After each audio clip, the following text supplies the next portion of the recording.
Chelsea 7-0 Port Vale. Everything you need to know about the night Stamford Bridge came alive again. Have you ever watched a football match and felt like everything just clicked?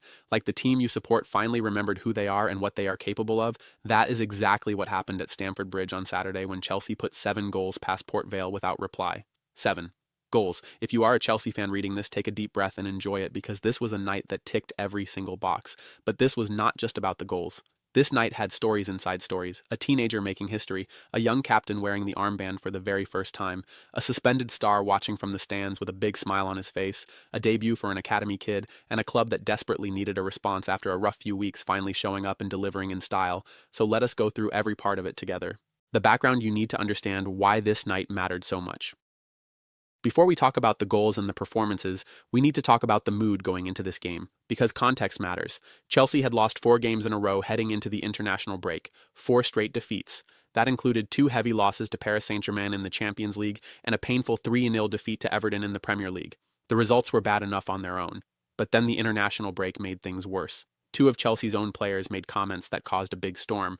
Marc Cucurella hinted that he could see himself playing elsewhere in the future, and Enzo Fernandez went even further, basically flirting with the idea of joining Real Madrid, saying it was a place he would love to live. These are not the kind of things Chelsea fans want to hear from players who are supposed to be fully committed to the club. Liam Rosenior, the Chelsea manager, had to deal with all of this while preparing for an FA Cup quarter-final. The pressure was building, the critics were circling, and questions were being asked about whether this Chelsea squad had the character to pull themselves together. So when Saturday arrived, this was not just a football match against a League One club sitting at the bottom of their division. This was a statement opportunity, and Chelsea took it with both hands. 7 goals and a first half that basically ended the contest. If you were expecting Chelsea to take their time settling into the game, they had other ideas. Within 2 minutes, the ball was in the back of the net. Jorel Hato, the young left-back who came in for the suspended Cucurella, fired Chelsea into the lead straight from a corner situation, just 63 seconds on the clock. If that did not settle the nerves at Stamford Bridge, nothing would. And what makes this even better is that both of Hato's Chelsea goals have now come in the FA Cup. The kid has a nose for the big occasion. Chelsea were not done there. Pedro Neto showed his quality on the right side, picking out João Pedro with a lovely cross, and the Brazilian striker composed himself brilliantly to finish and make it 2-0. This was João Pedro's first goal since the 5th-round win over Wrexham, and you could see what it meant to him. He celebrated with real emotion. Then just before halftime, a Jordan Gabriel own goal wrapped up a 3-0 scoreline at the break. The game was done as a contest. Port Vale, who had come to Stamford Bridge as the lowest-placed team in League One, simply had no answer for Chelsea's quality. So the question heading into the second half was simple. How many would Chelsea score? And the answer was 4 more. Tosin Adarabioyo powered home a towering header for Chelsea's 4th. Andre Santos, stepping up brilliantly in Enzo Fernandez's absence, added a 5th with another strong header from a corner. Then Estevao, who you will hear a lot more about in a moment, tapped home the 6th after a VAR check confirmed it was onside. And finally, Alejandro Garnacho came off the bench, won a penalty in the dying seconds of the game, and coolly converted it himself to complete a 7-0 scoreline, Chelsea's largest ever winning margin in an FA Cup quarter-final, written in the history books forever. Cole Palmer wears the armband. For the first time, one of the biggest talking points before kickoff was the news that Cole Palmer had been named as Chelsea's captain for the day. This was the first time in his career that Palmer had captained Chelsea, and what a moment to do it. Sky Sports made a big deal of the announcement, and rightly so. Captain Cole. It has a ring to it, does it not? But what did it actually mean in practice? Well, according to Liam Rosenior after the game, it was about more than just wearing a piece of fabric on your arm. Rosenior spoke really warmly about Palmer's leadership qualities, saying that Cole is brave enough to take the ball on the pitch, and if he makes a mistake, he will take it again. That is the attitude of a leader right there. Rosenior also pointed to the way Palmer and João Pedro were tracking back and defending during the game, which tells you something. Even when the match was long since decided, Palmer was still working hard and leading by example. That is character. That is the kind of thing that earns you respect in a dressing room. And then there is this incredible stat. Cole Palmer has now become the first player since Cristiano Ronaldo at Real Madrid never to have lost a match while captaining his club. Let that sink in for a second. Cole Palmer, in the same sentence as Cristiano Ronaldo, for a record like that. The kid is something special. Do you think Rosenior should make Palmer a permanent captain, or is it too early to give him that responsibility on a full-time basis? Let us know what you think. Estevao Willian. The teenager who cannot stop making history, right? Let us talk about the main event. If you watch this game, you already know that Estevao Willian was the standout performer. The 18-year-old Brazilian was everywhere in the second half, and by the end of the evening, he had walked away with the Man of the Match award and yet another record to his name. It was not a perfect night from the start, to be honest. In the first half, Estevao was a little sloppy in possession and did not really impose himself on the game the way we know he can. But then something changed at halftime. Rosenior moved him to the right wing, which is his more natural and preferred position, and it was like watching a completely different player step onto the pitch. He hit the post, then he hit the post again. He was creating chances left, right, and center. He delivered a pinpoint corner to the back post that Santos nodded home powerfully, and then in the 82nd minute, he tapped home what turned out to be Chelsea's sixth goal of the night after a quick VAR review confirmed he was onside. 1 goal, 1 assist, 4 chances created, 10 shots in the opposition box. This was a performance from a player who is clearly growing in confidence every single week. And the numbers from Optajo confirmed something remarkable. Estevao, aged 18 years and 345 days, became the youngest player to both score and assist in an FA Cup game for a Premier League club since Bukayo Saka did it for Arsenal against Bournemouth back in January 2020. Saka was 18 years and 144 days at the time, so Estevao was a little older, but still. To be mentioned in the same bracket as Saka, who is now one of the best players in the world, is extraordinary for a teenager who only arrived at Chelsea a few months ago. This is also the same player who has already become the youngest Brazilian to score in the Premier League, the youngest Chelsea player ever to score in the Champions League, and the most prolific teenager in a single Chelsea season during the Premier League era. So the question you have to ask yourself is this: how good can Estevao Willian actually get? Because right now the ceiling feels impossibly high. With Enzo Fernandez suspended for the next Premier League game against Manchester City, Estevao has done himself no harm whatsoever in terms of pushing for a starting spot in that massive fixture. Keep your eyes on him. Santos steps up and shows he belongs.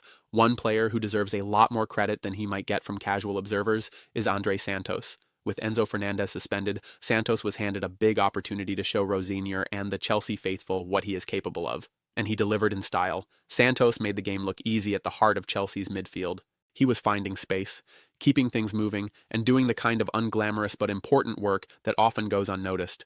But then he added the glamour too, rising above Port Vale's defense to power home a header from a corner and score his second Chelsea goal. The rating he received in multiple post-match reports was a 9 out of 10. For a player who is still relatively young and finding his feet at this level, that is a massive performance. The hope among Chelsea fans will be that this gives Santos the confidence to keep pushing for more regular game time.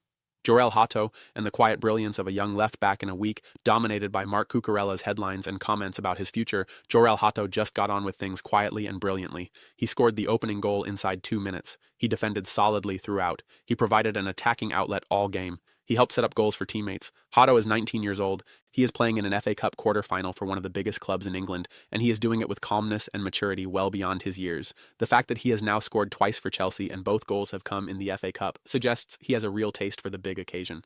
While all the noise was around Cucurella this week, Hato just quietly had one of the best individual performances of the night, and sometimes that is the best response you can give. A 100-year record that shows how Chelsea are approaching this cup run. Here is a fact that really puts Chelsea's FA Cup campaign into perspective this season. They have now scored 4 or more goals in 4 consecutive FA Cup games. 4 goals or more every single time. The last team to do that was Manchester City back in 1926. Over 100 years ago, Chelsea have scored 19 FA Cup goals in just 4 games this season. All of them against lower league opposition? Yes, but you still have to put the ball in the net, and Chelsea have been absolutely ruthless every single time. The stats from Saturday told the full story. Chelsea had 76% possession. They had an expected goals figure of 4.92 compared to Port Vale's 0.12.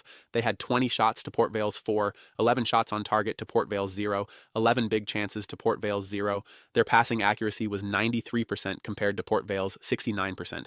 This was not just a win. This was a masterclass in controlled, dominant football against opponents who simply had no answer at any point during the evening. And here's what makes it even more interesting. Joe Cole, the former Chelsea player who is now a respected pundit, made a statement earlier in the day that really resonated with a lot of fans. He said that lifting the FA Cup would mean more to him than both the Conference League and Club World Cup that Chelsea won last season.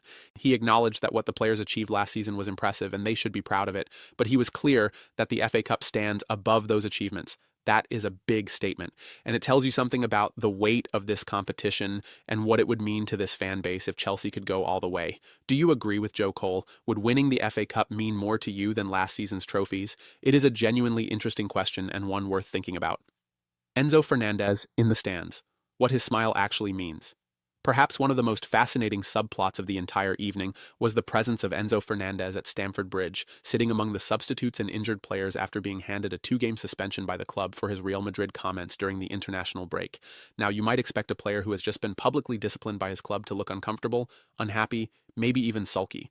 But that is not what cameras picked up at all. Footage shared by journalist Kieran Gill showed Fernandez before kickoff, smiling, posing for photos with fans, signing autographs, and even joking with Mark Cucurella when their faces appeared on the big screen inside Stamford Bridge. What does this tell us? Well, it is open to interpretation, as these things always are. But the most straightforward reading is that Enzo Fernandez is a player who, whatever noise surrounds him off the pitch, genuinely enjoys being at Chelsea. He enjoys the supporters, he enjoys the atmosphere, he enjoys his teammates. The flirtation with Real Madrid might have been genuine. The pull of playing for one of the biggest clubs in the world is understandable for any ambitious footballer. But his behavior at Stamford Bridge on Saturday did not suggest a player who is desperate to leave or who is trying to force a move through coldness or detachment. Fernandez will miss the next Premier League game against Manchester City due to his second game of the suspension, but after that, he will be back in the fold. And the question then becomes whether Rosenior can channel all of that talent in the right direction. Ryan Kavuma-McQueen makes his debut. Amid all the big moments, it is easy to miss the smaller ones, but here is one worth celebrating. Late in the game, with Chelsea coasting at 7-0, Liam Rosenior brought on Ryan Kavuma-McQueen to make his debut for the club. Chelsea FC's official Twitter account posted a photo of the young player taking a selfie on the Stamford Bridge pitch after the final whistle, captioning it with a warm congratulations. And the Emirates FA Cup official account shared a touching image of Reece James, the injured Chelsea captain, who watched from the sidelines, sharing a warm embrace with Estevao at full time. These kinds of moments matter. They show a club with its roots still in the right place. Players celebrating together, the injured captain still present and still giving encouragement, a teenage academy product getting his moment in the sun. These are the details that build culture inside a football club, and it was heartwarming to see them all playing out on the same evening. What comes next for Chelsea? The FA Cup semi-final draw was set to take place after the quarter-finals were completed, and Chelsea were waiting to find out their opponents. Manchester City had already beaten Liverpool to reach the semi-finals, and they were likely to be one of Chelsea's potential opponents. Arsenal were also still in the competition, with a quarter-final of their own to navigate, so Chelsea could potentially face either City or Arsenal in the semis. Neither would be easy, both would be massive occasions. But that is what cup football is about, and after the way Chelsea performed on Saturday, they will face whoever comes their way with genuine confidence. The road to Wembley is still long, but it has never looked more exciting. What this night means for Rosenior. Let us end by thinking about Liam Rosenior for a moment, because this night was important for him personally as much as it was for the club. 4 straight defeats, off-field controversies, media pressure, questions about his management and his methods. This was a man who needed a big result, and he got one in the most emphatic way possible. 7 goals, a clean sheet, history made, young players stepping up, an academy debut handed out, the captain named for the first time. Every decision he made on the night came off. Rosenior spoke after the game about the importance of the performance and what it gives the squad to build on going forward. The 3-0 halftime scoreline allowed him to manage his players carefully in the second half, rotate when needed, and still see his team play some really good football. That is what a comfortable win over weaker opposition is supposed to give you, and he used it well. The real tests are still to come. City in the league, Arsenal potentially in the cup semis. But Saturday showed that this team, when they are playing with confidence and freedom, can be a very exciting and dangerous outfit. One last thing before you go. We want to end with a few questions for you, because this is your community and your thoughts matter. First question, who was your man of the match from Saturday? Estevao got the official award, and it is hard to argue with that, but Tosin Adarabioyo quietly had one of his best games for a long time. Andre Santos was brilliant in midfield, and Joel Hato set the tone with that early goal. Who gets your vote? Second question, do you think Cole Palmer should be Chelsea's permanent captain? He handled himself beautifully on Saturday, and the record about never losing as captain is remarkable. But is now the right time to give him that responsibility every week? Third question, where does Estevao Willian's ceiling actually sit? Because right now, watching him play, it feels like the sky is the limit. How good can he actually become? And finally, do you believe Chelsea can go all the way and lift the FA Cup this season? Because after everything that happened on Saturday night, it does not feel like a dream anymore. It feels like a genuine possibility. Thank you for reading. Share this with every Chelsea fan you know. This was a night worth talking about, and the conversation is just getting started. Come on, Chelsea.